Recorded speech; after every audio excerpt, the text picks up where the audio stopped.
Good morning! Welcome to Ice Cream, the coolest channel on Twitch. My name is Graham Day, and this guy that you can see this side of the screen here, if you are on Twitch, if you're watching on, listening on Spotify and Co, you can't see him, but that man is Bibby.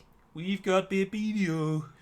Good morning, Graham, and good morning everybody else that's decided to join us this morning live on Twitch TV. So, as Bibby just said, twitch.tv/Ice Cream Uploads. We are live at 10 a.m. every single weekday. That's UK time, by the way. 10 a.m. every single weekday with The Scoop.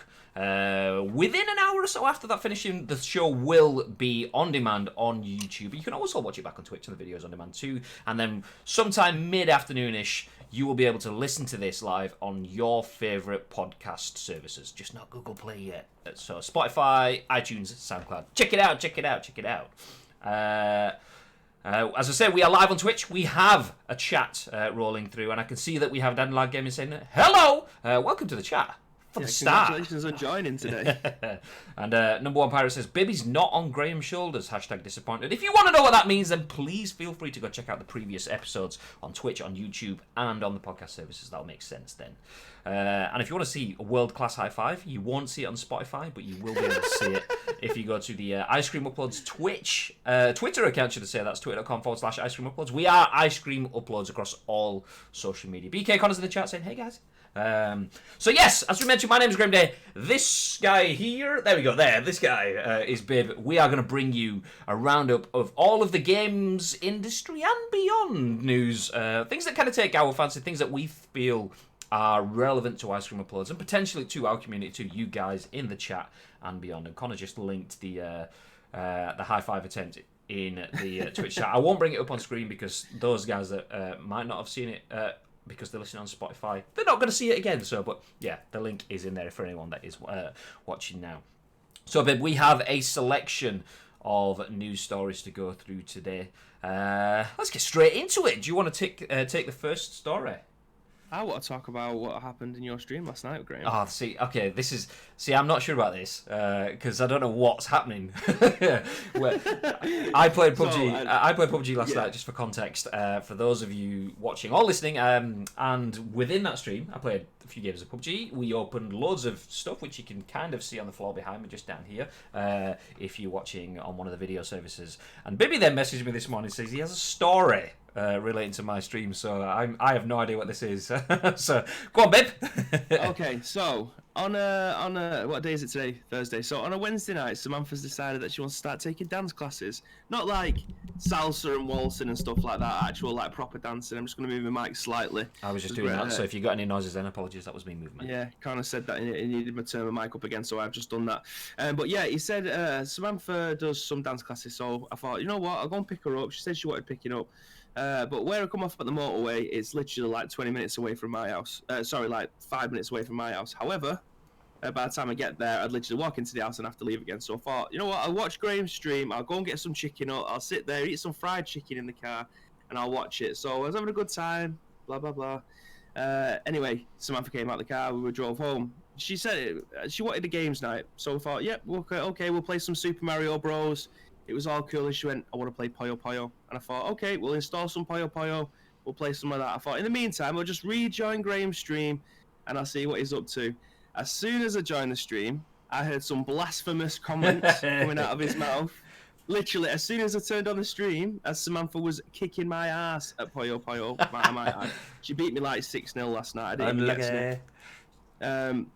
But yeah, I joined the stream, and Graham said, Bibby doesn't play games that he can't understand or play. He's shit at everything else. So I'd just like to elaborate on this, Graham. What other games don't I play that I'm shit at? No, I said you only play games that you think you're good at. That's what I said. Okay. So therefore, Bibby plays every single Battle Royale game apart from PUBG because he knows that I'm half decent at that one. So that's it. No, you run off and you play on PlayStation with all the rest of the peasants while you leave me to go and play on PC. Oh, you left me. He was like, I'm not playing PUBG. I've uninstalled it and reinstalled it. Good old Dr. Bib respect over there. Get it off my PC! Sorry for everyone's ears. It takes me 14 weeks to reinstall the game again. But yeah, I actually thought you were in the chat before. I kind of thought I'd seen your name, so that's the reason why I was throwing shade. Yeah, So well, I kept on dropping in and out because I was we was watching stuff on TV, and then she wanted to play some Puyo Puyo. So I don't know what Puyo Puyo is. It's like Tetris. Did you ever play? This is going back. Dr. Robotnik's Mean Bean Machine on the Mega Drive. No, but I have heard of it. Right, okay. Basically, it's like Tetris, but it's like two little beans on top of each other. They'll be either the same color or different color. You have to get a row of 4, and then when they collapse, they can get combos and stuff. I don't know how, but Samantha just seems to know how to play them games. It's like she can think 4 moves ahead or whatever. Kind of like columns on the Sega Mega Drive.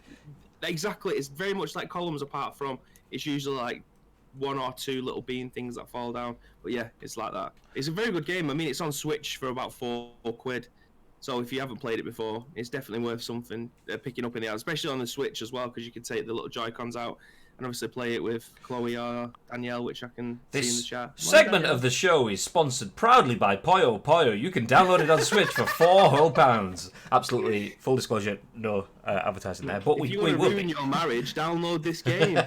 Speaking about ruined marriages, I nearly did that. Shout out to Mrs. Danielle Day, who may be listening, may not be. She has been listening the last few days, so if she's there, hi. We nearly ruined our marriage when we tried to play through Super Mario World on the Switch. And there's one single thing that kind of like almost induced pure rage and the full-on growl that people know, be fully aware of. The green growl.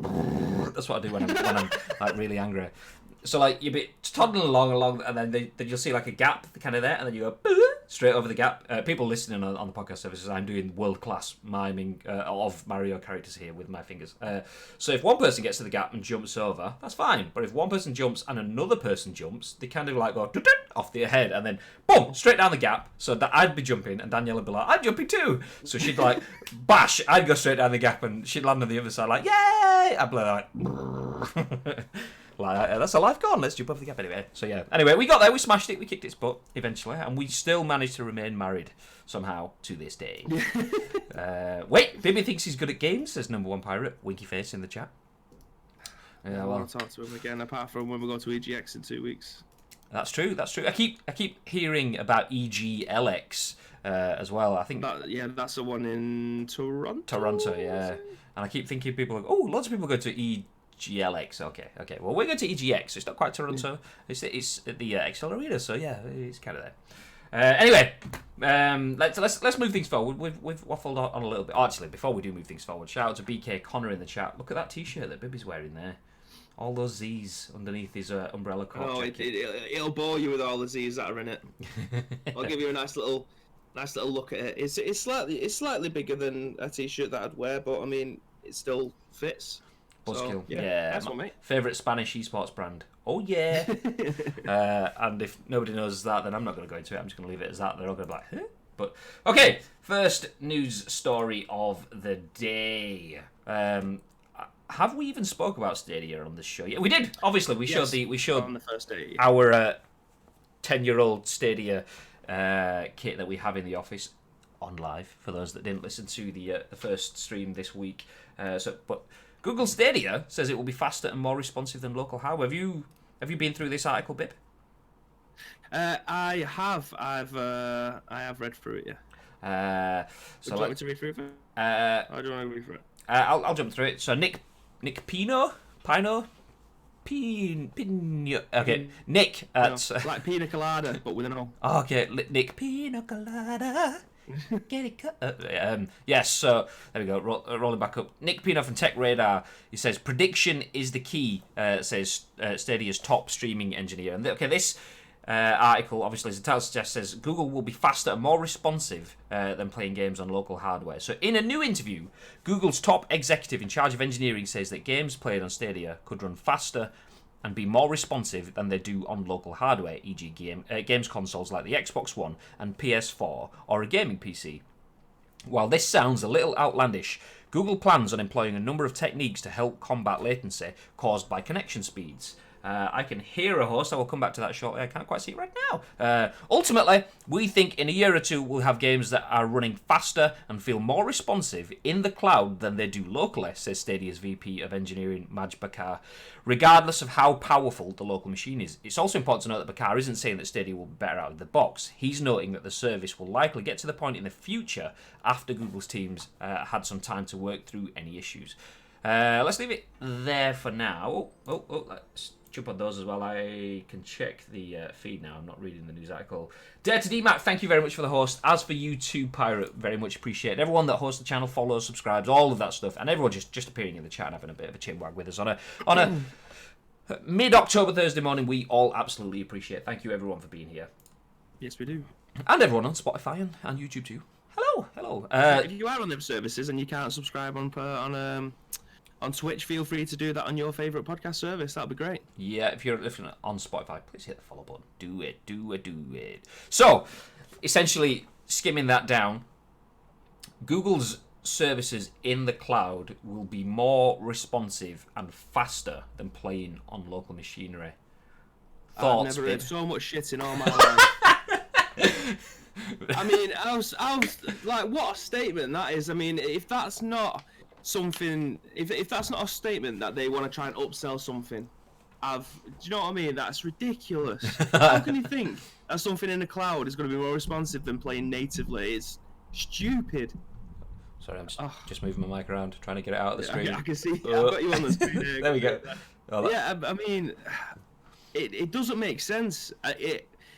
Maybe it doesn't make sense to someone who has absolutely no idea how cloud gaming works and the programming and all the development that goes on behind it. But from a perspective where you think everything's in the cloud and you're going to be playing something that isn't natively via a disc, I mean, I don't know. Yeah,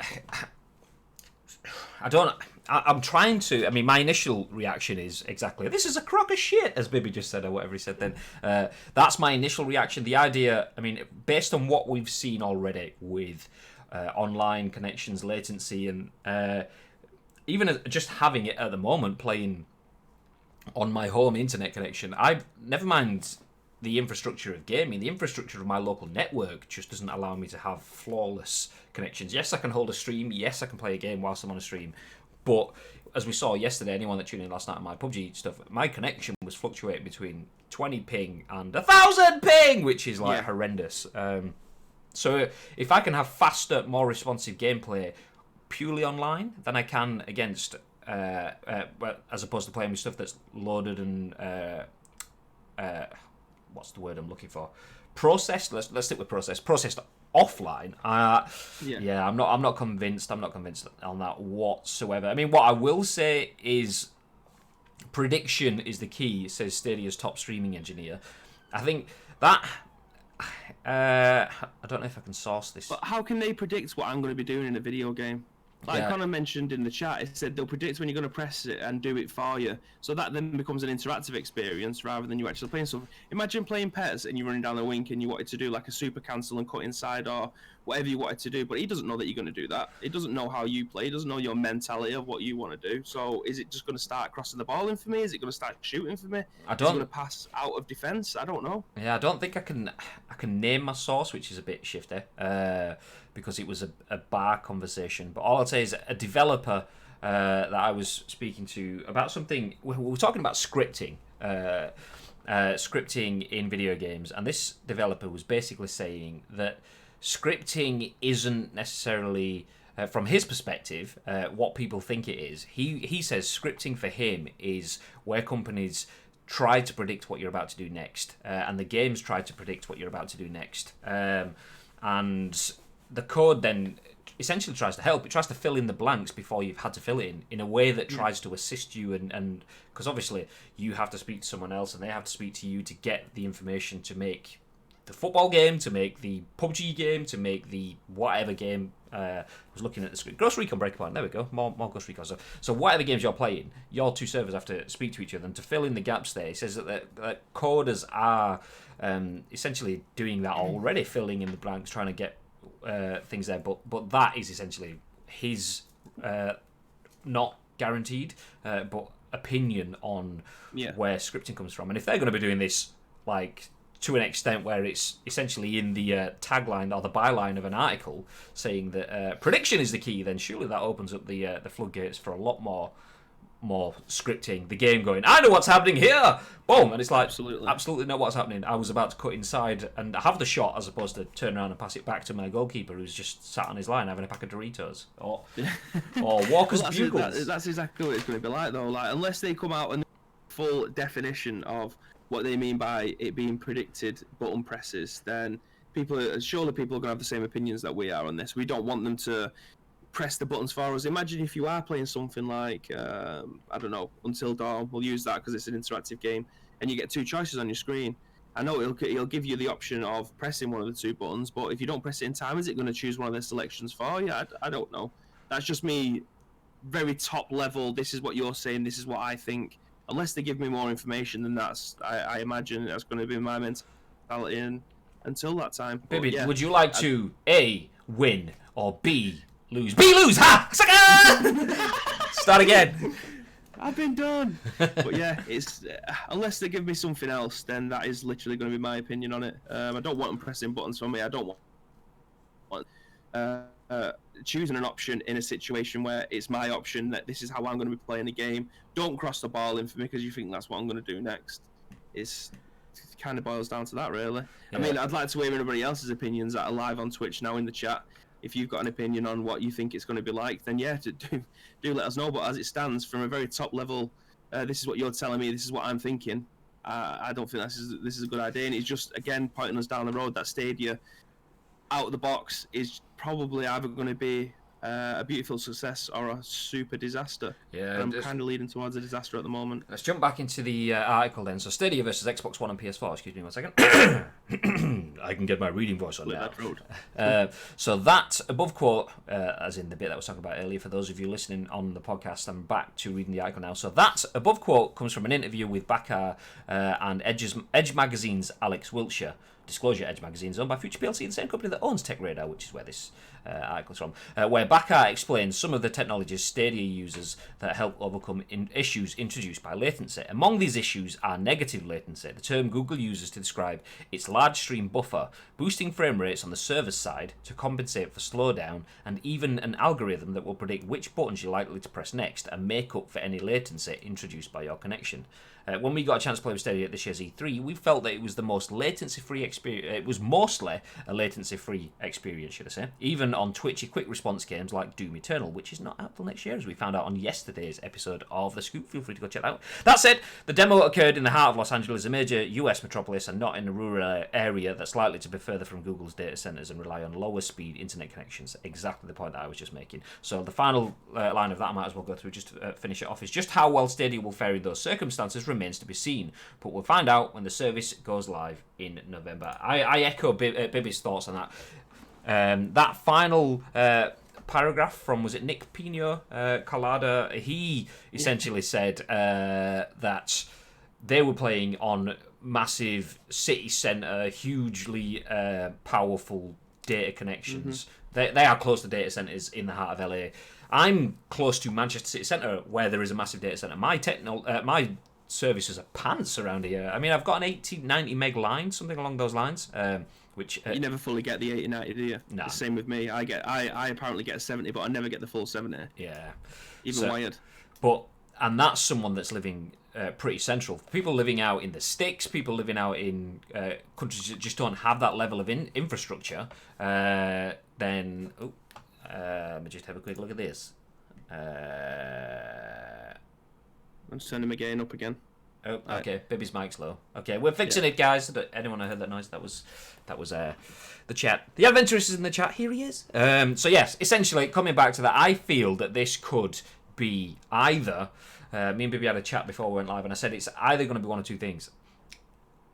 Either they are massively confident. This negative latency stuff, their algorithm predicting button presses. That is either going to be a game changer, and they know it. That like they're so confident in what they have that they're saying this now, or this is someone going, "This sounds like the right thing to say," and it's going to be absolutely memed to death when the game comes out, and it's just when the hardware comes out, and it's just shocking. Just essentially like whenever someone talks about, I mean, we did it. We are guilty of doing it this week. Whenever someone talks about online gaming played where you don't have any hardware, it's all played through the cloud. Everyone makes a joke of another on live. Then Yeah, we wheeled out on live when we spoke about this the other day. We literally got the set out on camera just to show people that might not be aware of what it is. So yeah, either they're confident or it's going to be a meme. That's my thoughts. I haven't seen. I mean, forgive me if it has been shown, but the Google Stadia, you can see just the control pad. Is it just like a HDMI dongle that goes in, or is it going to be a box that allows you to put an Ethernet cable in it? Or is it just going to be strictly Wi-Fi only? I thought it was like a HDMI sort of dongle kind of thing. Yeah. But I'm not 100% sure. That was my belief. Yeah, because the online box that he wheeled out the other day, that had the had an Ethernet cable on the back of it, so you could put the Ethernet port on the back of it, so you could wire it in if you needed to. But if it's just going to be Wi-Fi only, there's not only do people might not have like a really good internet connection in their area. A lot of houses, especially around my area, have Wi-Fi blockages in the house, or like Wi-Fi black spots, so you can't get a decent Wi-Fi connection unless you use a power line or use like a Wi-Fi extender around the house. So yeah, I have no idea. I'm gonna see if I can open up Google Stadia. I vaguely remember. I'm just going off what I think I saw. It was just going to be like a little dongle. Yeah, like a little Chromecast. There it is. There you go. There you go. Boom. Play on your TV and up to 4K Ultra HDR. I think the There's no Ethernet port on that, is there? I think the Ethernet port, for those of you listening on Spotify and beyond on the podcast services, I'm scrolling up and down the Google Stadia product page at the moment, and you can see the Google Stadia controllers, and then there's essentially just the round disc Chromecast, and that's what it uses to play through. And Chromecast obviously is a Wi-Fi adapter, so there is no hard wired Ethernet ports. But I think the reason we saw the Ethernet port on Live is because on Live's a 10-year-old piece of kit. 10 years ago, people were still kind of coming around to Wi-Fi. I remember it was about that sort of time where we made the switch to Wi-Fi. But before that, I know a lot of people were still hardwired for a lot of their internet stuff. So that's probably why they had to have this like calculator-sized box for OnLive. So yes, as long as I can put an Ethernet cable in, then I'll be probably a lot happier. But if you don't have that option, then I'll just move the mic closer to my face just to ensure. If anyone in the chat could let me know, I know the jelly lot have been letting me know about the audio stuff, because we have so many people coming in the office and streaming and stuff. Obviously things get changed around, so yeah, if you could let me know. I think it should be fine. I can name myself crystal clear, and obviously Graham can name me as well, so apologies if it wasn't up to our high crystal clear standards. If you need me to boost the audio, I can try to do it at my end too, because essentially, for those of you as well that don't know how this is working, we are streaming live from 2 locations today. Usually we're in the Ice Cream Upload studio, but on a Wednesday and a Thursday, I'm not in the studio, so I'm streaming from home and looping Bibby in via Discord, and I feel like I'm going to sneeze. Tissue at the ready, just in case. I can hear you, that's the problem, says the adventurist. God damn it. But yes, we have a lot of people that come in and out of the studio, so that's the reason why the audio levels change. The studio gets mixed around for different shows. So yesterday, Josie was live with Dishonored, her second stream of the week. Today, Bibby is back in the studio in the morning for the scoop.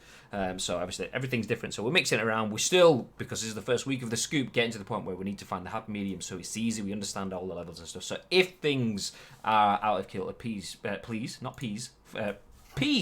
feel free to let us know in the chat. Thank you, guys. Move on to our next story, Bibberino? Yes, we shall. I will bring this up on screen. Just opening the document. Let me just... Okay. Yeah, I've got it here. There we go. Boom, okay, so this is from Eurogamer. It's been written by Matt Wales. PlayStation reportedly lays off dozens of employees in the UK offices.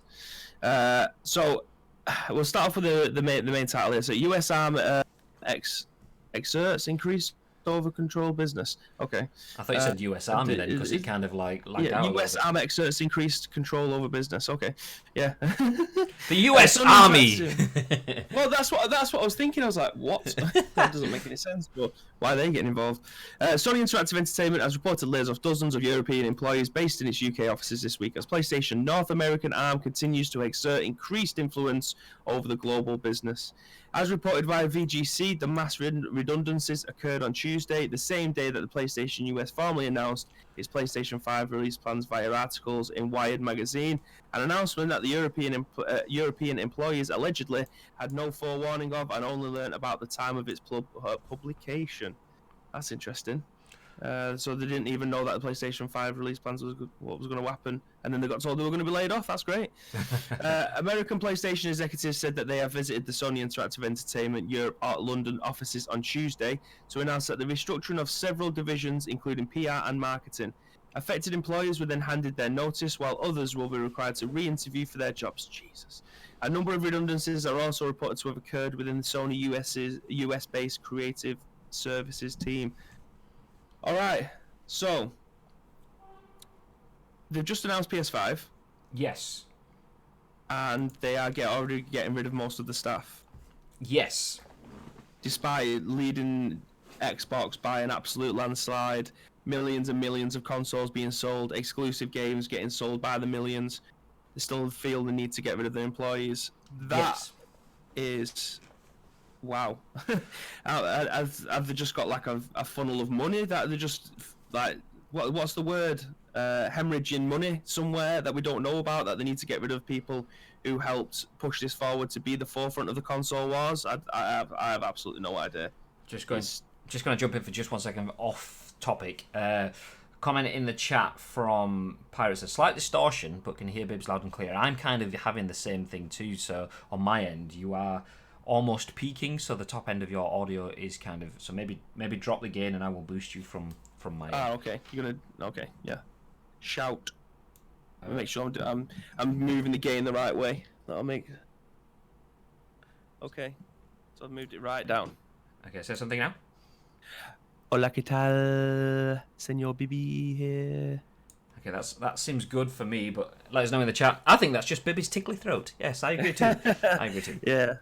But yeah, as we were saying then, if they're hemorrhaging money somewhere, how can they? I don't know. I actually don't know my thoughts on this, because there's clearly something else that's going on that I have absolutely no idea about, and they're keeping the cards very close to the chest with this. I think it's Pirate says tons better. Thank you, Pirate. I think it's probably not so much hemorrhaging money as opposed to probably as bad as it is to see. Babs says so much better. Thanks, Babs. Yeah, Babs. So it's probably a case of what was the name of the company? Pizza Express. Did we speak about this on stream, or did we just speak about it in the office? I can't remember. I think we just spoke about it in the office. So yeah, Pizza Express. I wish we could talk about speed pizzas more on this podcast. We can do. We actually had a request that I can't remember if it was on Twitter. It was Arms. Was it Arms? We should do food stuff, and I was like, that's a good idea. Do you know what? We'll come back to that one, Arms. Cheers. So yeah, Pizza Express went bust, and that was because of poor management of money, and like cutting people isn't necessarily always a reactive measure. It can be quite a preventative measure as well. They feel, okay, because of the way that things are going to happen and because of things being led in the US, it doesn't make sense to have 3 people doing a job that one person can do. Whilst that's a horrible thing to have said to you, if you're one of those 3 people, sometimes those necessary evils aren't exactly that necessary. Mm-hmm. Without knowing the reasons for it, I can see that. And the thing that I got from where were the words in the article? Let me just bring it back on screen so I'm not just looking off screen for no reason. There we go. This bit here. So Sony Interactive Entertainment has reportedly laid off dozens of European employees based in its UK offices this week, but then the next bit says, as PlayStation's North American arm continues to exert increased influence over the global business. Essentially, it's a power shift. The American arm suddenly is controlling a lot more, not necessarily taking its cues from the Japanese offices. The American arm are essentially seeing themselves as global headquarters, and the way they can do that is to not be at loggerheads with the European office, is to just go, okay, you don't do that, we do that, and because you don't do that, you don't need the people.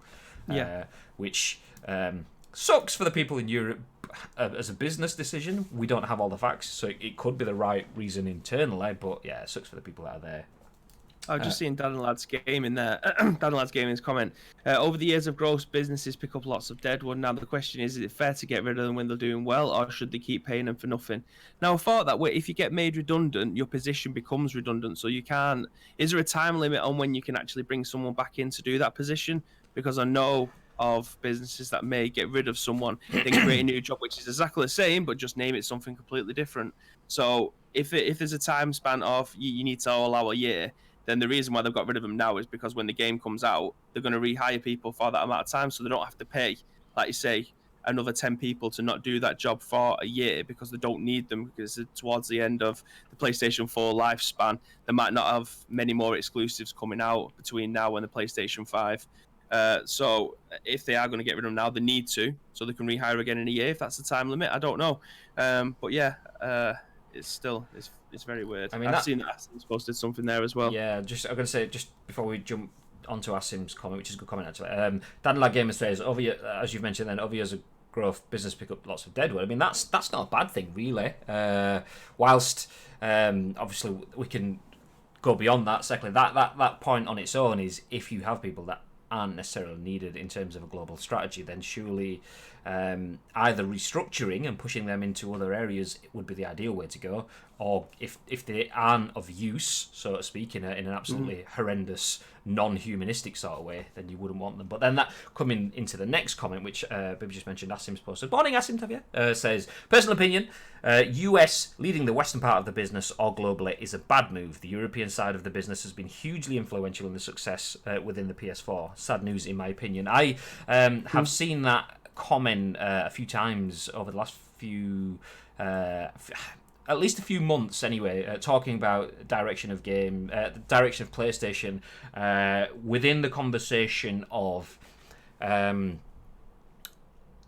leadership of PlayStation. So PlayStation has obviously had a lot of single player, huge first party exclusive games, the likes of God of War, the likes of Spider-Man, the likes of Horizon Zero Dawn, obviously The Last of Us 2 coming up, and I believe, I could be misquoting people here, so apologies if I am. Not that I'm going to attribute the quote to anyone directly, but I believe that was a lot of that direction was led from the European team. I may be wrong. So if they are moving that direction from the European team to the US team, and they're going to change away from that sort of for the games approach and make it for the profit, then yeah, I'm not entirely sure. Yeah. Whilst that's good for the business, is that good for the end user? Well, that's all it comes down to, really. If the people who are buying the games aren't interested, if they don't know what the thing that is coming, like it says, including PR and marketing, if you're getting rid of half your marketing team, the marketing for the first-party games has been pretty phenomenal. Absolutely. So if you're getting rid of half your team there, that some of the big influencers that wanted to run with those campaigns, then, and the PR as well, obviously you obviously need good PR, especially if you're in a bit of hot water. So yeah, it's very interesting that they're managing to get rid of half of the European side. I mean, we're always going to be in a pot, because we're obviously from the European side of this. We're always going to be in pot where, fair enough, we might not have the kind of sales that the American side has, purely because of how big Europe is compared to what's considered the American side, with obviously the USA, and then you'll have South America and blah blah blah. The sales over there are going to be bigger because it's a massive country. You know what I mean? So I think if you was to take half, like our percentages and then their percentages, to base it off the same numbers, I think we probably will have a similar, if not better, ratio of games being sold, especially when it comes to first parties, enjoyment level, and how well their marketing campaigns did. I think it probably would have been in our favour, but we don't. Sony can do whatever they want. They can throw money at it in a year's time if it starts to go tits up. That's their decision. Yeah, that's the thing. Is, I mean, whilst personally it kind of worries me. I mean, particularly from a very personal perspective, Ice Cream Uploads has quite a few friends in the UK offices of PlayStation, particularly the marketing and PR departments, as you'd expect from a social content creation channel and Jelly, as we can see on the Ice Cream Uploads esports jersey. # exclamation mark merch in the chat. Jelly we work with Sony's marketing and PR departments on a number of different levels. So personally, it's disappointing to see, purely because nobody wants to wish anything like that on their friends.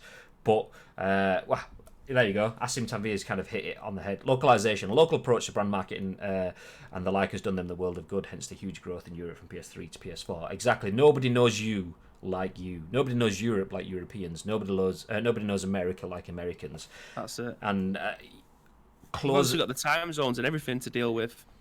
Because they have different release dates for games over there than we do over here. So it might be out in America 2 days before we're allowed to play it over here. So if you're having a European brand manager for PlayStation, it'll be a lot easier to speak to them than it would be in America, and they're looking after the American audience. It's just how it is. You've got a community manager for a game to speak to in case something that you want to voice your opinion on something. You don't go to someone who's not doing that game or whatever, who's in a different continent. It's just how it is, Have someone at the front of your company doing whatever they need to do. But yeah, it's a shattered situation.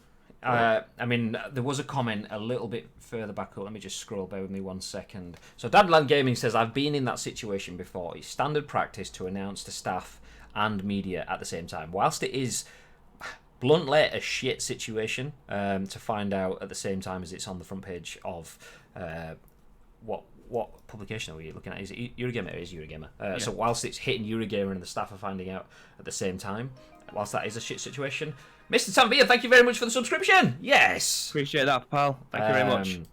So it is a shit situation, but it is also quite a standard situation. I've been made redundant in the past, and it was a great move. It was a horrible move at the time, and it kind of set me back years. But now I'm sat on Ice Cream Uploads. I wouldn't be here if it wasn't for that. So yes, I mean, damn you, other company that let Graham go. Shout out to the now dead Dolphin Bathrooms. Dolphin Bathrooms.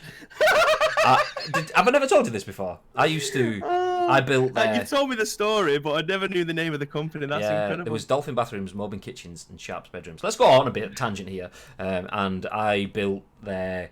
do you know, if you buy a bathroom from somewhere, someone comes out to your house and designs it and makes it all. So I ran all of their CAD software stuff and built their not customer facing website, but their designer internal website and community portal stuff. So I worked in bathrooms, but I was doing cool stuff. But yeah, nobody really wants to go home and talk about like whether you need a U-bend or whether you can have a blah blah blah blah blah. So yeah.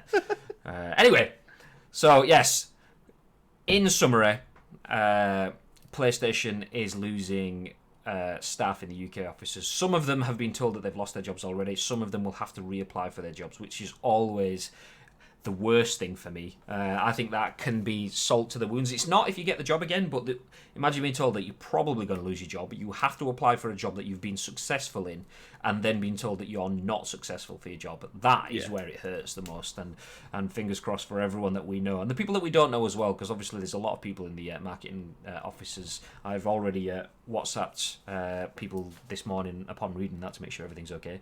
I haven't had responses, and if I did, I wouldn't, in respect to them, read any of it out or name anyone, but hopefully everyone there is all good.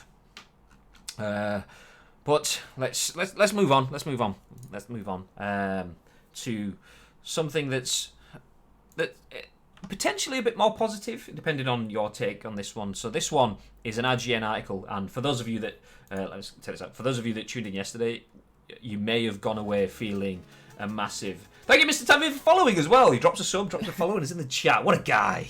What a guy. So, yeah, for those of you that watched yesterday, for those of you on Spotify, I'll explain it for you. We bring the news articles up on screen when we talk about them so we can read through them, people can see them at the same time as us. IGN have a lot of takeover advertisement on their site from Fox's The Walking Dead. Just a tad, just a few advertisements. So as I bring it up on screen now, we have 1, 2, 3, 4 advertisements on screen, and there's probably more as I scroll down pages. So yeah, if you want to check out The Walking Dead, then IGN would really like you to do that. We, on the other hand...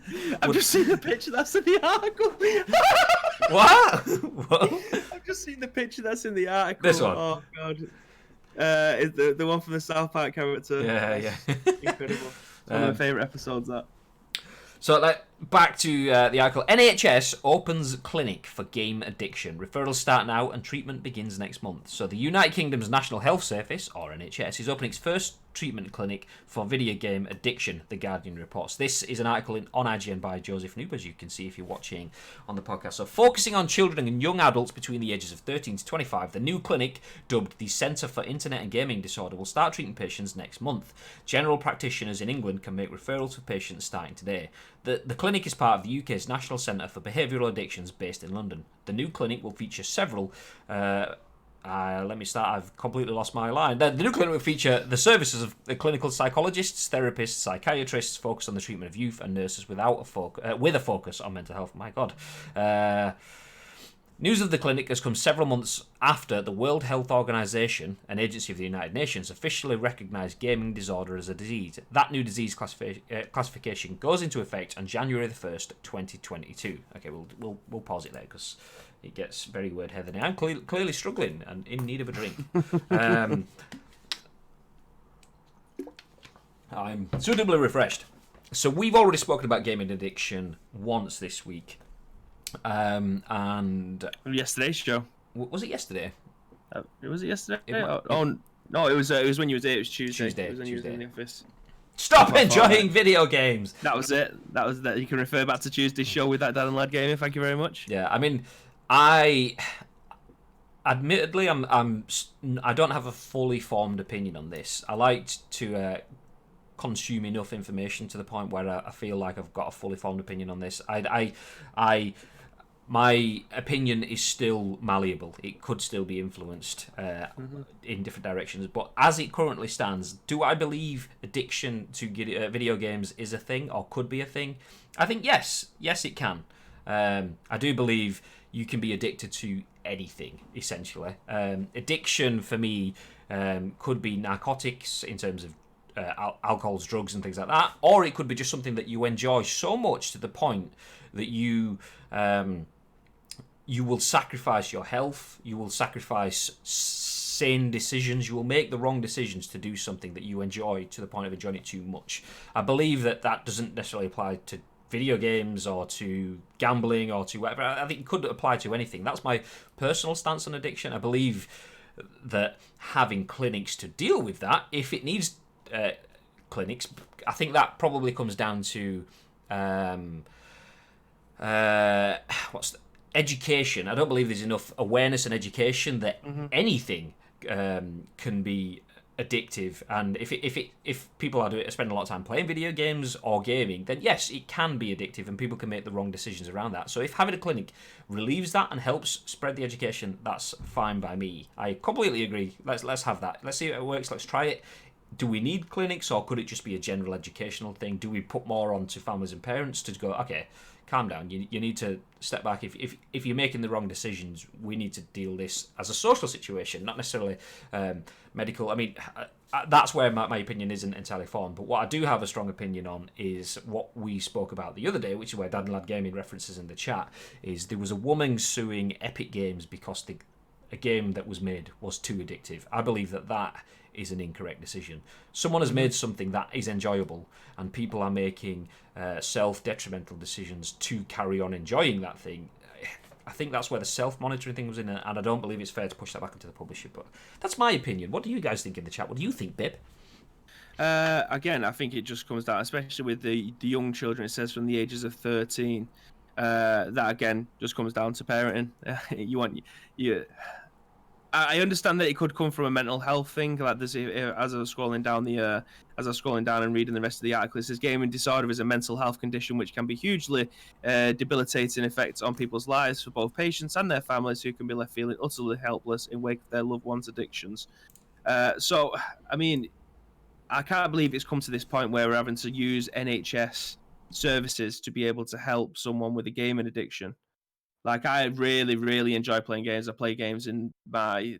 I mean, again, I'm coming from a privileged position where I haven't had any kind of mental health disorder as it stands yet. Something could happen in my life at some point where things just do go a bit tits up. But as it stands, I'm in kind of a privileged position for me to be able to say these kind of things. But, yeah, I mean, especially at the age of 13, you need to be getting your child to do... I mean, you touched on this the other day. about obviously your daughter. You make sure that you monitor her usage on things. You make sure that her homework's done. You make sure she spends time with the family away from any kind of electronic devices. You go out and you play Pokemon Go in the park along with the rest of the community where you're with your friends and Yeah, things that, like that. that Obviously, started out as a good thing. It's more of a punishment now. You will come and catch this Pikachu. but yeah, it's again, everything's in moderation. Now I'd like to find out the stories from. I'd like some case studies from the people who go to this NHS clinic, especially from people who are young adults from the 18 to 25. I'd like to hear some case studies of them as to how long they think they've been addicted for, what's caused them to be wanting to stay in. Are they antisocial because they don't like going out and speaking to people? They don't like, again, being social. They don't want to go out and play football with the friends or whatever. I'd like to be able to have a fully fledged case study, at least one from each age of these people to make a valid opinion on this, because again, I'm speaking from a privileged position where I haven't suffered from any kind of mental health disease for whatever reason. I just haven't. Again, it's a privileged position. I understand the amount of people in the chat that has suffered from it. It just sounds like I'm badgering on for absolutely nothing. But I haven't got those opinions on how it works because I've never felt it. So yeah, I'd like to read some case studies and then form a proper opinion. But again, from a privileged position, I think how has it come to this so far? How are we using NHS services for this kind of thing? See, I do kind of in response to that bit of why we use it, or how we've got to the point where we're using NHS for that. I think this paragraph, and let me bring this back on screen again. I will read it out for those of you that can't see this on screen. If you're listening on one of our podcast services. Health needs are constantly changing, which is why the NHS must never stand still, said Simon Stevens, Chief Executive of NHS England, according to The Guardian. This new service is a response to an emerging problem, part of the increasing pressures that children and young people are exposed to these days. My reading and taking of that, I kind of see that as a proactive, forward-thinking sort of move. So in that sense, I know that I absolutely know that if my dad was still around, he would be sat here going, NHS for games? Don't be daft. Get down pits. My dad actually did work Super Northern man. Yeah, exactly. Like old school, not interested. I mean, I am a bit more forward thinking than my dad in that sort of sense, in the fact that I do believe things are moving forward. I think I might have mentioned it when we spoke about it the other day, when we spoke about the Epic case the other day, and I saw a video about cyberbullying, and that kind of ties into that. That article there says health needs are constantly changing, which is why the NHS must never stand still. And this other advert that I'd seen the other day, it was a boy sat in his bedroom and his phone's on the side and it's buzzing, and you can see every time it's buzzing, he's almost like wincing, and what the text that came up on screen saying that bullying has changed, and the way we respond to it should change too. And I think that proactive, forward-thinking angle, I'm completely on board with, in terms of if the way that people are engaging with things now. It's much easier to play a game of PES or FIFA or whatever your sport is than it is to go out and play an actual sport. So in that sense, it could be easier to get addicted. So I'm completely on board with it. I'm completely on board with this. I'm happy it's there. I'm not saying I'm not. I'm totally happy it's there, because it's there for a reason. If there's that many people around that are feeling like this and they need to get that sorted out, perfectly, that's amazing. I'm glad it's there. But like, as you were saying about the bullying thing before, my brother was telling me that people in the playground now using default, like stop being so default, as a bad thing, as a negative, as in stop being a default, as in your skin on Fortnite. So do you know what I mean? It's completely different when someone called me a ginger fat bastard. Times have moved on. I mean, if someone called me default all the way through school, I'd be pretty happy with that. Yeah, absolutely. But yeah, it depends. I mean, that's the environment you've grown up in, and looking at it from the outside, I suppose. Reveler says, exclamation mark, look, how you doing, Reveler? Connor's back to comment from Dan Lad Gaming says, there's a subsection of gaming community that have poor mental health, and gaming becomes an escape. That the problem is that escape becomes addictive because it's a world they feel accepted. It's not gaming that's the central issue. I completely agree, and I want to let's kind of almost wrap this up by coming back to their final paragraph in Joseph Knoop's Knoop's IGN article. He says, all of this comes on the heels of the Entertainment Software Association announcing that Nintendo, Microsoft, and Sony are working on new loot box policies that disclose odds on purchases. Elsewhere in the world, the FTC has opened an investigation into loot boxes, and Belgium and the Netherlands have taken formal stances against loot boxes. I mean, I know I don't want to harp on about loot boxes too long because invariably most opinions on loot boxes are negative, despite them having obviously quite a real financial and entertainal new words on the scoop. I mean, they do have redeeming features, but obviously the general conversation about this too is negative. But it's nice to see that quite a positive end to the article is that we are getting support for people that are having forms of addiction and combating those negative forms of addiction. People that are having to spend Bibby's a noob in the chat. Nice. Never liked you, mate. Never liked you. Cheers, Dad and Lad Gaming in the chat. If you want to call Bibby a noob, then feel free to go to twitch.tv/Ice Cream Uploads at 10 a.m. every day, and you can call him a noob whilst we are live on air. Anyway, the point I was making then is there is a lot of the crap stuff that could be linked to negativity is being censored whilst we are providing support. So all in all, it's good as long as people just don't start ranting at people for making enjoyable things that people can play, like games. How dare you make them? Okay, moving on. We've gone through that. We've got three left, and we are very close to approaching an hour. We'll have to try and speed through these. I don't want to keep you all there forever. Well, I will bring this on screen so you can fly through this one, Bibbit. This one is around the Call of Duty League branding and prize pool has been confirmed. Yes, this is from Esports Insider, written by Adam Fitch. It's a two-pronged approach, actually, because I've got two links here. Obviously, Graham's got the second one loaded up as well from Dextero. I can never pronounce that. How do you pronounce it, Graham? Dexerto, that's the one. But yes, Deserto. Call of Duty League branding and prize pool confirmed. Activision Blizzard has officially announced that the Call of Duty League and its branding. The developer something coming there. Oh God, it was Connor's reaction. Yeah. Again, never liked him. The developer has also released details of the inaugural season of the franchise league. The Call of Duty League will be played exclusively on PlayStation 4 and will boast a total prize pool of over $6 million, which is 4.9 million in British sterling in its first year. The season will culminate, so that's the one, culminate in the Call of Duty League Championship, crowning the ultimate winner of the season. No branding for the 12 franchises has officially been confirmed at the time of writing, but the ownership groups and cities have all been unveiled. What's currently known as the franchises is as follows.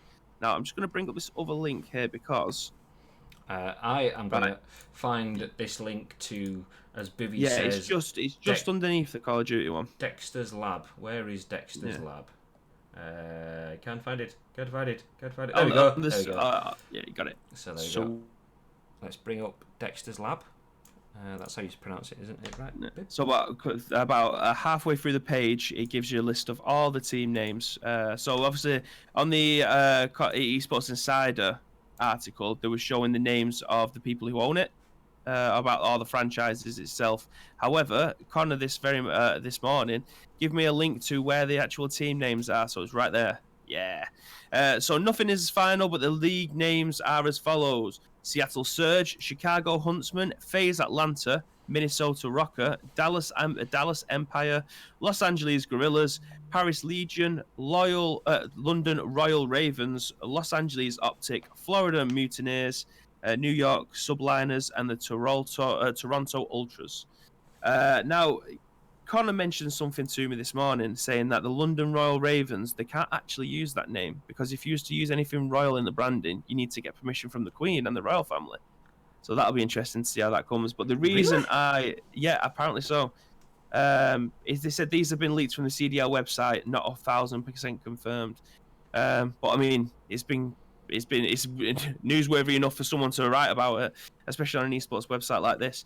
But yeah, I don't know whether or not the royal thing is actually a real thing. Well, I suppose we'll wait to find out. But the reason I wanted to talk about this anyway is because the fact that it's gone franchise, they're trying to emulate what the Overwatch scene is doing. Overwatch has got obviously a London team, they've got Toronto team, they've got I think they've got a San Francisco team. They tried to make it so that people like 100 Thieves, if they wanted to, they'd have to franchise, which is the reason why 100 Thieves didn't want to do it this year. The fact that apparently it costs 25 mil to buy into this, and you only get $6 million back. Where the hell's the rest of the money going? Is it 6 million if you win though? If I think it's a prize pool of over 6 mil, so it could be that the world champions get 3 mil, and then throughout the year, the other 3 mils split out across other competitions or wherever you finish, blah blah blah. But it doesn't make sense. How can you say that you wanted 6 million prize pool for the entire year? Where's the rest of the money going to, man? Because it seems like a stupid decision to make. See, what you're paying that 25 million for, I assume, is the bragging rights, for want of a better thing. If you pay 25 million to get into the COD League, you are paying to be included on all of Call of Duty social media. You are paying to be included in all of the broadcasts. You are paying to be included on any TV packages that they may sign. So, like, obviously, when we've done esports stuff with Jinx, obviously FIFA's done esports stuff on Sky Sports. I imagine that the 25 million goes into making sure that you have bought in for your share of all of that stuff, which... I mean, Connor is the COD expert, and he watches all this stuff anyway, and he is writing in the chat, which obviously you could join the conversation if you do follow us up on Twitch TV. But he's saying it's the same prices as Overwatch, but the Overwatch has huge worldwide recognition.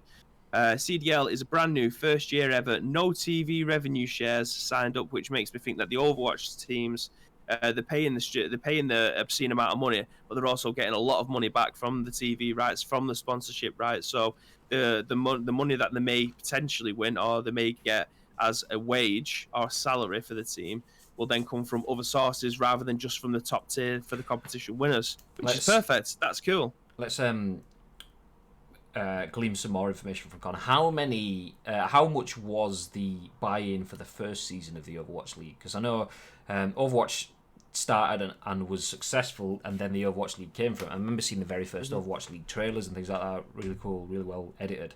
But what was the first buy-in? Because I think one of your comments in the chat is it's the same price as Overwatch, but Overwatch has huge worldwide brand recognition, which is a good point. However, Call of Duty has had huge worldwide recognition forever, in terms of, like, they have a much longer, much bigger history than Overwatch. So they probably, not saying it's the right way. As a global game, though, like, is it just as big as it is in Japan and China, as it is in Europe and in regions? It was like there's.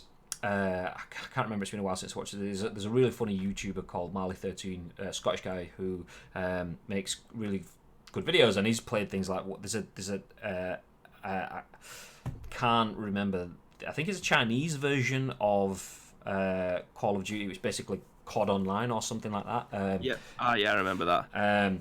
So yeah, it has free as well, wasn't it? Yeah, exactly. It has massive global appeal. It is slightly different to Overwatch in terms of Overwatch is a game that was successful in that sort of area before it expanded, whereas Call of Duty is a global one. It was probably one of the first esports brands. I mean, that's where we know the likes of Nadeshot and Co. Anyway, we know so it definitely has a history. So it's in saying. But Overwatch was huge. I think Call of Duty definitely is huge anyway. It's kind of unfair to say it's not. However, it's obviously not exactly the same. Well, why would you want to get rid of your teams like Fnatic, like Optic, like FaZe, like 100 Thieves? Why would you want to not allow them global superstars, the people that have technically made these competitions exactly what they were, in favour of, right, you're one city, you've got one team, you're one city, you've got one team? Does that mean that these teams are going to get broken up, so the best players in the UK will not be representing any of the teams that I've just mentioned there, in favour of becoming the London Royal Ravens or something like that? It's just going to break up teams for the sake of breaking up teams for a little bit of money. 25 mil to buy in is a bit ridiculous. Yeah, I reckon the reasoning behind the breaking up of teams, and not so much obviously they won't class it as breaking teams up. They will see it as localizing teams. Yeah. I feel like the franchising worked for Overwatch because, like Baby said, there was no optics or phases that had been around for 10 years and built the scene. Although, that said, you need 25 million to buy in, so whoever's going to be around will have a good good backing behind them anyway. That said, everyone that joins will have 25 million at least, so everyone kind of comes in on a playing field. So yeah, swings and roundabouts. But yeah, I think the reasoning for that is so that you're building one thing that esports hasn't really had, which you could say is a negative, but you could also say is actually the positive of esports, is geographical ties. I'm a United supporter. Old Trafford's 5-10 minutes that way. I know that people around me support the same team as me. Well, they did until about a few years ago, and now they suddenly start wearing blue tops again. Go, what's that about? Anyway, banter aside. But I know that people around me support the same teams. We have the same rivalries. I know that people I'm talking to don't like my team as well, and we have the rivalries directly. Whereas in esports, like I say, I follow TSM, as I mentioned yesterday, only because one of the guys that I watch is a TSM guy, so therefore I've kind of I've followed it that way. But then I could chat with Bibby, who might follow what's a Buse Kill ES on it saying your t-shirt. So Bibby's a Buse Kill fan. But then someone else might be FaZe, someone else might be Optic or whatever. So you can have three people in the same room that have done the same stuff at the same place, same region, same school, same job, but having three different teams, and that's the difference I think esports has. However, not saying that's a bad thing, but I think that they're saying, okay, if we can make it localized, this city will become based around Los Angeles Optic or Los Angeles Gorillas. I think that's where they're kind of going for it. But the other thing, I think the thing that it then adds in then is that I reckon, even though you do have FaZe Atlanta, it still has the name FaZe, and you do have Los Angeles Optic, it still has the name Optic. I think that gives them a little bit of ownership there, because one thing that the Premiership doesn't own the teams, but it essentially owns everything. Whereas quite often in esports, the teams are bigger than the leagues. So if Optic or 100 Thieves go, do you know what? Actually, we're not going to join in the Cod World League this time. Goodbye. Then it's like, in a bit, don't need you. We can do this on our own anyway. We were just doing this because it was something that we did. Whereas I think this may be a case of they're trying to spin it around and keep the ownership of it, possibly. But I mean, we've talked about this in the office many a time before. Like, people follow esports teams mainly because they like the personalities within the team, not necessarily the name of the team or their previous trophy-winning campaigns. I mean, obviously, you will get some people who are bandwagon fans that just want to jump on it because they are the world's greatest team. But for speaking from personal preference, I absolutely adored Cloud9 because one of my favourite streamers, Stroud, was playing in that team. So once he left Cloud9, I wasn't really interested in watching CS:GO. Obviously, I do still watch it, especially because, full disclaimer, we have worked on CS:GO before. But yeah, it's a weird one, especially now. Like, if I don't know, Break ended up playing for Atlanta, would you have more interest in the Atlanta team than the London team, even though that it is the only UK representative? Absolutely. Yeah. You are going to, because you like the personalities that play in the team. So franchising for location, I don't think it's the best move, but again, who am I to judge? Yeah, I mean, probably coming back to my point of me liking TSM because of Break. Break's from Manchester. It's still a geographical local tie-in, so maybe not. We'll only know when they release it all. Connor does say that FaZe and Optic names aren't their names, by the way. Okay, well, so then we get Atlanta Phasers or whatever. So, yeah, I mean, that kind of backs up the point I was kind of making with the names then. I assume the fact that they don't want Optic and they don't want FaZe and they don't want whatever other names in there, that's because then that's their brand. They're not competing against... Shogunash lives in the chat. He says, all right, lovelies, and he's just dropped a 2-month sub with the word levels, as you just heard. Thank you very much, Shaw. That reaffirms the point I was making, that the league essentially owns the names of the teams then. So you can leave, but everything that London Spitfire has done in the Overwatch League, they can't do outside the Overwatch League because that's a franchise brand within their thing. I assume that's what it is, but once again, just assumption. These news sites all have like video wraparound advertisements that just blow my mind. I'm sat here looking at the stream and it's just like this one just had a God of War thing going on. Like PlayStation Now, that's what it is on Dexter'sLab.com. Is that what it's called, Bib? Dexter's Lab? Yes, absolutely. DeSoto. So yes, moving on from one esports franchise to another. That's the beauty.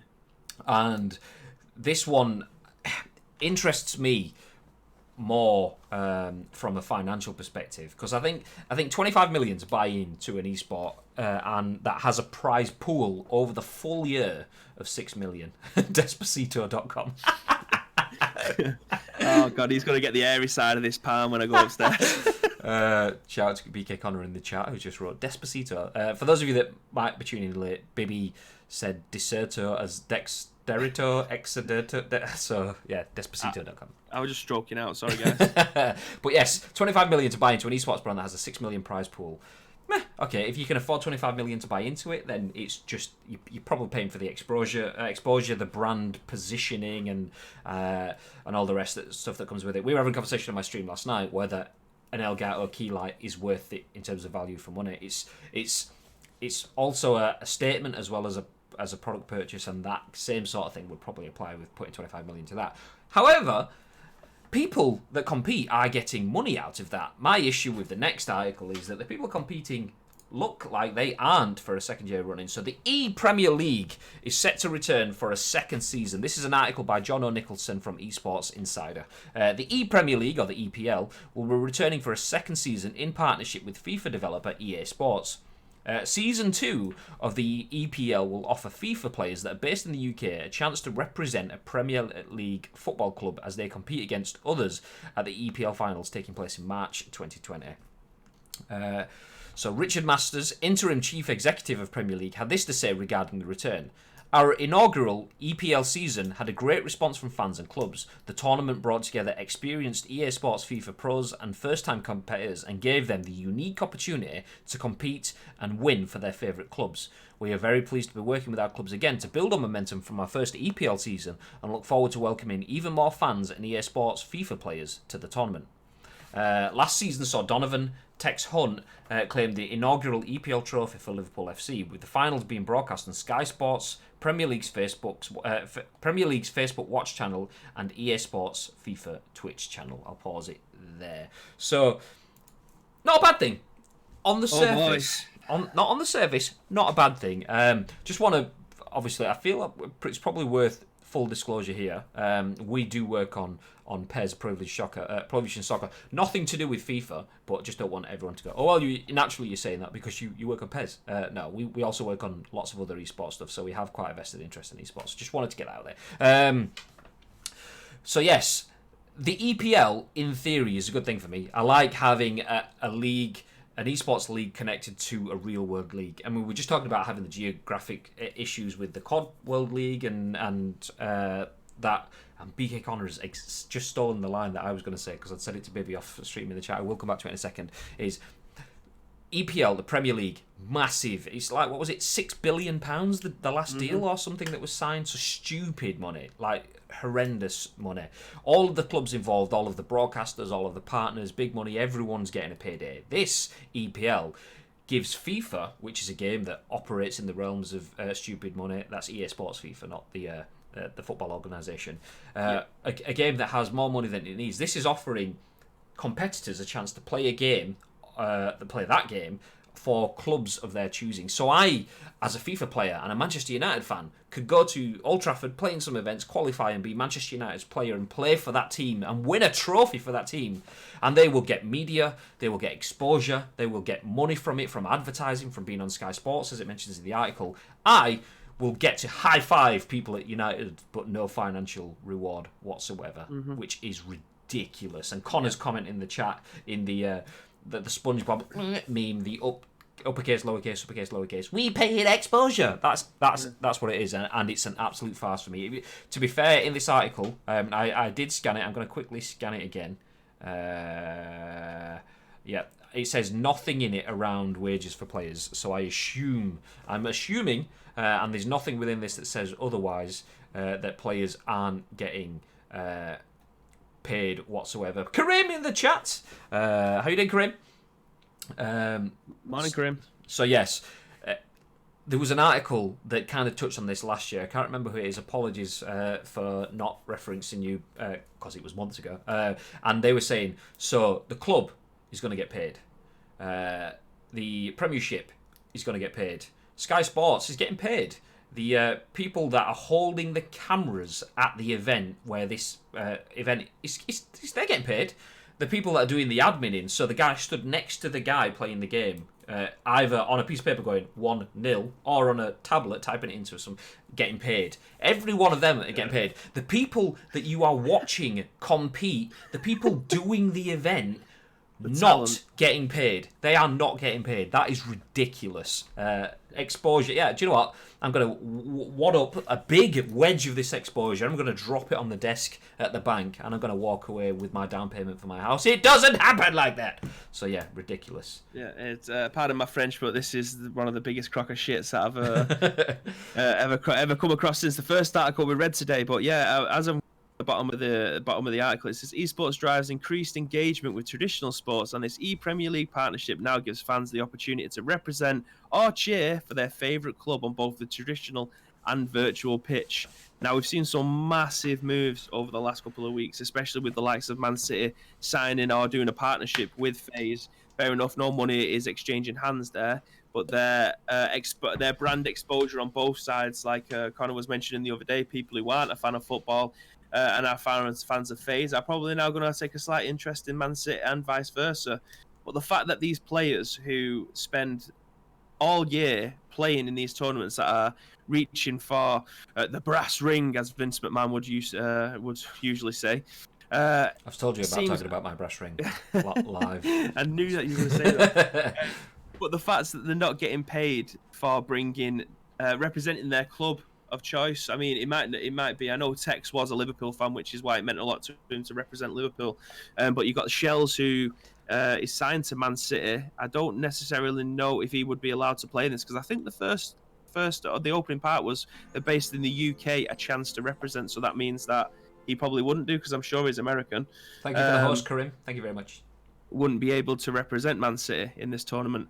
But still, the fact that they're not getting paid is an absolute travesty, especially when the likes of Sky Sports and BT Sport and Match of the Day pay stupid amounts of money to show actual football. And Sky Sports did show this tournament last year, as well as Jinx TV do a lot of FIFA tournaments as well.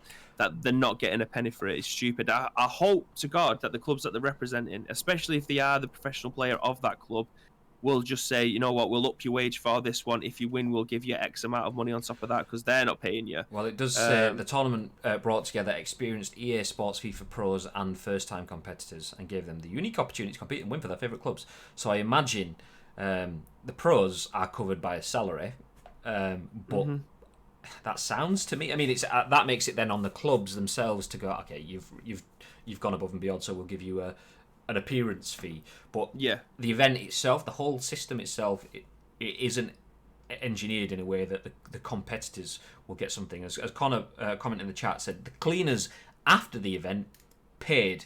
The stars that took part in the event not paid.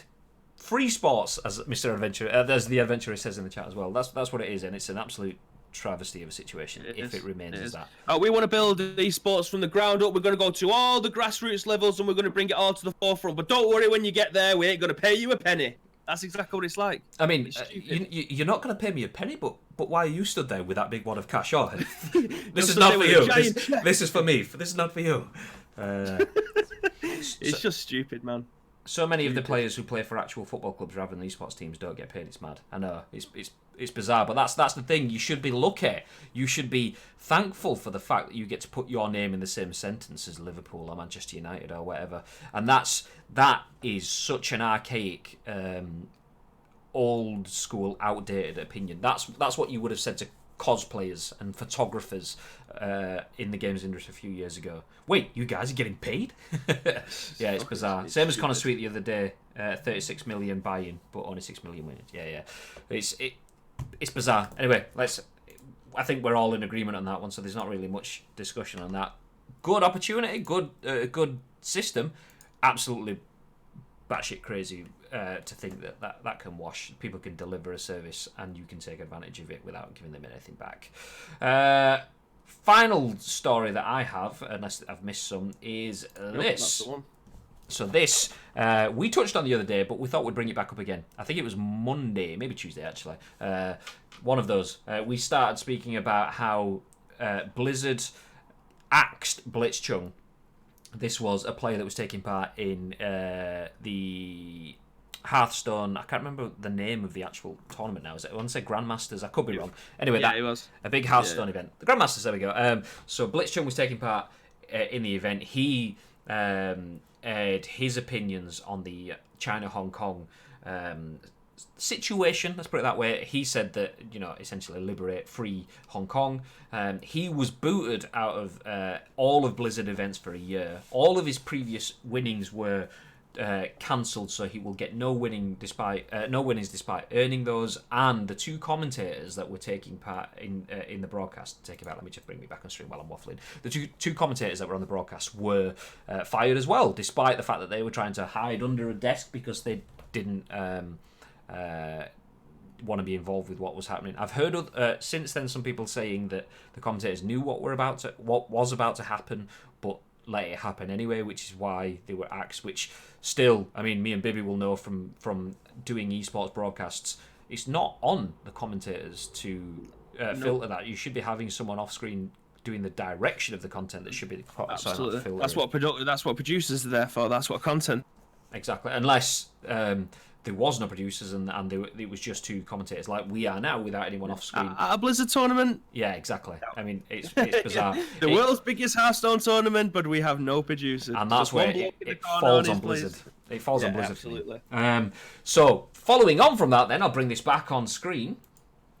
Blizzard employees walked out in protest following pro-Hong Kong player ban. It was a small but highly visible group. This is an article by, I hope I'm pronouncing it correctly, Makena Kelly from The Verge. A couple of dozen Blizzard employees walked out of work Tuesday in protest of the company's decision to ban a professional Hearthstone player who voiced support for the Hong Kong protests over the weekend, according to the Daily Beast. The employees met a giant statue depicting I'm going to say if they met a giant statue, then that's pretty much of a good achievement. But anyway, start that sentence again. The employees met at a giant statue depicting an orc warrior outside of the Activision Blizzard offices in California. According to Beast, employees came and went as the day continued and topped off at around 30 concurrent workers. Someone claiming to be a Blizzard employee posted a photo of workers sitting beside the statue on the Hearthstone subreddit, where it was met with praise from members of the Reddit community. Earlier this week, Blizzard banned professional Hearthstone player, I'm just going to say his name just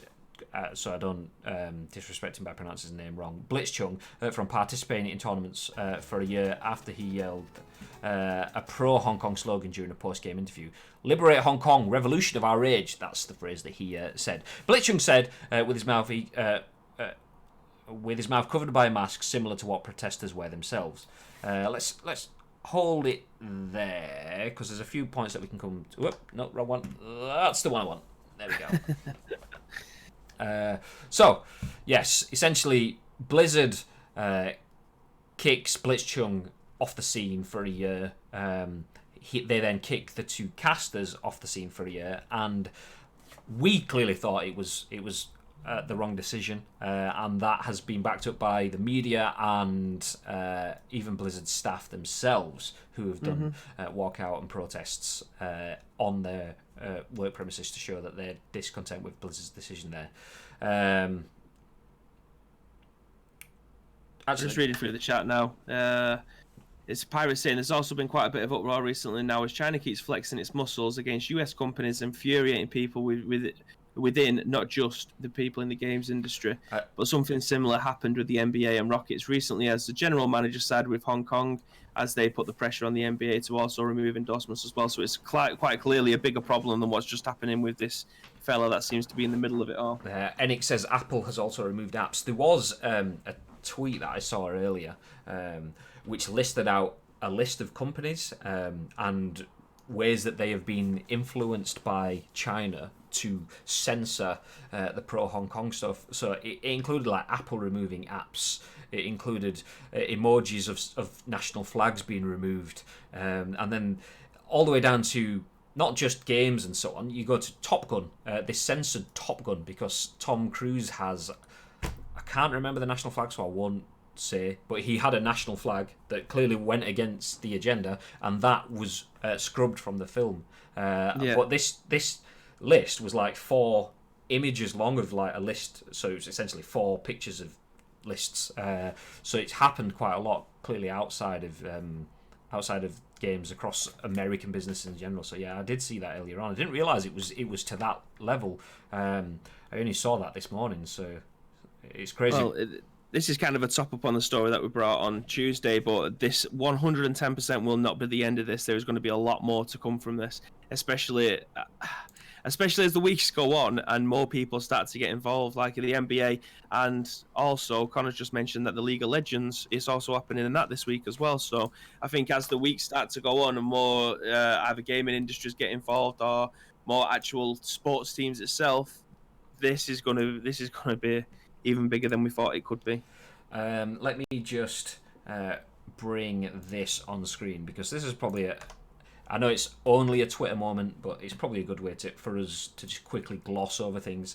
So this is what we saw earlier in the week. The guy on the right is Blitzchung, and then the guys on the left are the commentators. You can see them getting out of shot because they don't want to be associated with it. He moved his head as well. Well, these two guys. Go back up. Yeah, go back up a sec. I'm watching it on the stream, but rewind it. You can see the commentator on the right. He moves his head down. Yeah, they both kind of get out of shot. Yeah, look, there you go, boom. He's trying to save his mate, but again, this is absolutely nothing to do with them two. I can't speak the language, so I honestly don't know what it is that they're saying. Well, that was the bit where he says earlier on, like, was it free Hong Kong liberation of our age or something along those lines? Yeah. Might not be a direct quote, but the bit that I wanted to get onto is that how this has progressed since then. So, as you can see here, there was another Hearthstone tournament happening in America, and American university students to Blizzard, basically, they were in a game, and when they won their game, they had a plan to do a big, we're not happy with this sort of thing. However, they realised they were losing their game, so they have picture-in-picture on the screen, so they held up this Free Hong Kong, boycott Blizz. They held that within the game. Brian Kibler, a commentator, that's another notification. I will get to those in just a second, but Brian Kibler announced that he doesn't want to do any more commentating on Hearthstone until this situation is sorted out by Blizzard. And then, I don't know if it's still going to be in this moment, but there was... I can't find it there. Essentially... the reasoning for booting them, for booting him and the casters out, is that they said it goes against the terms and conditions that they had of having no political messaging. They didn't want opinions to be formed based on politics. However, the messages put out by Blizzard, and Blizzard's messages are kind of PR, no real feeling behind it. Blizzard China's messages are pretty much the opposite. There's a sense of irony, I believe. I don't have them here, so if anyone does see them, Blizzard China's message is kind of like the other way. They're so angry that they've gone political in their post about it, and it's kind of like irony of no politicalness, but you're being political. So yeah, it's essentially a big dirty shit show mess. I've just seen Precision, and he just hosted us. I appreciate that, pal. Thank you very much. It was Precision TV hosting, and there was a 10-0 followed 6 minutes ago. Apologies for the only just getting out of that 10-0, but thank you very much for the follow. We are live on twitch.tv/Ice Cream Uploads. This is the Ice Cream Scoop, the coolest show on the coolest channel on Twitch.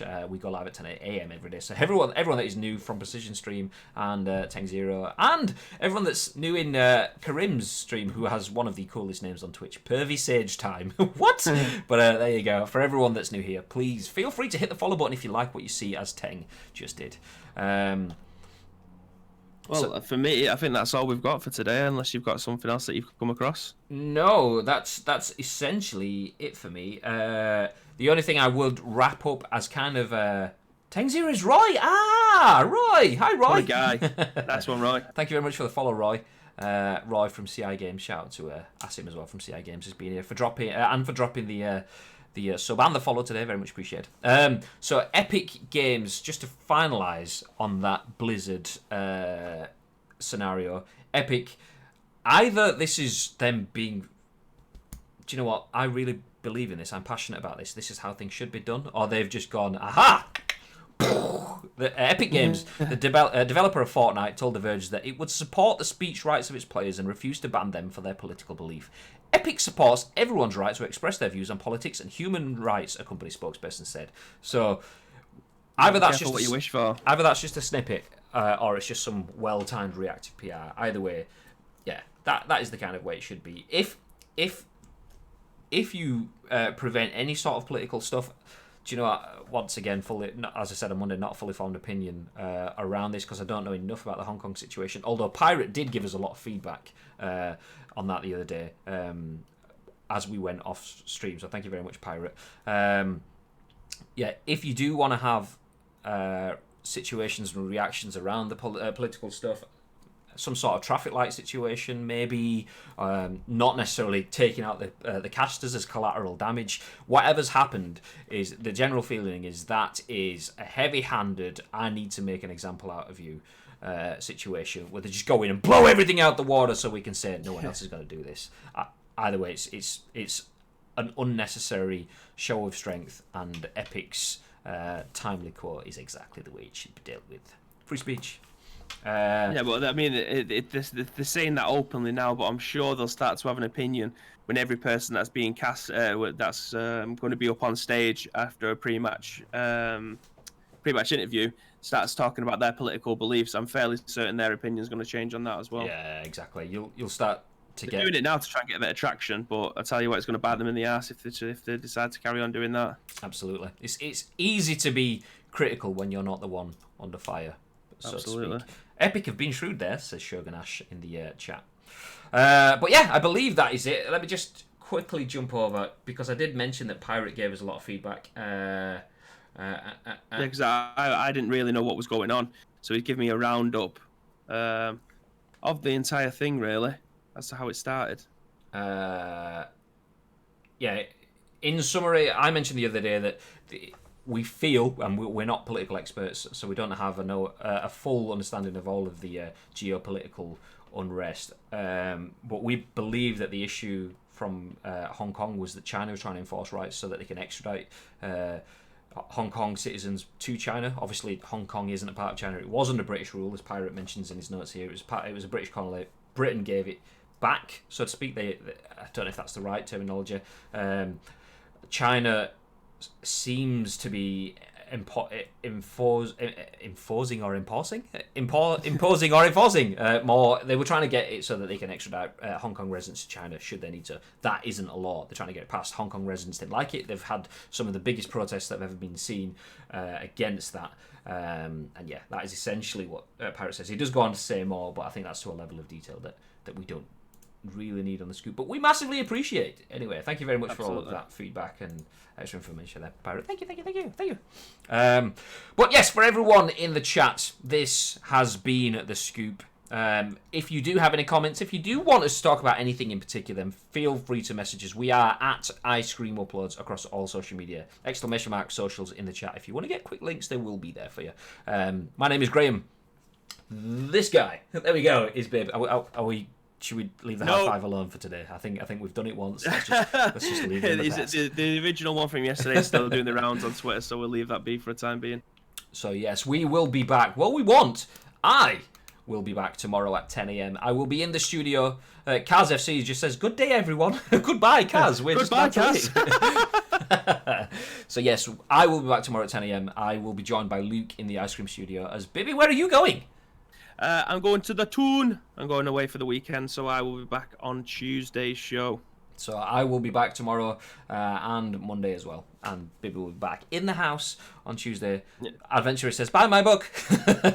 Sugar says, "You'll be live from the Ice Cream Studios tomorrow as well, won't you, Graham?" I will, exactly where Bibby is, so none of this home set. We will be 2 people, 1 studio, 1 stream, lots of people watching. Yeah, that's the way it is. Absolutely. So that's it. Remember, exclamation mark socials in the chat. The links are already in there. Feel free to go and follow Ice Cream Uploads across all social media. And that's it for us today. So until tomorrow, stay frosty, ladies and gentlemen. Have yourselves a wonderful, wonderful day. Bye-bye, guys. Ciao.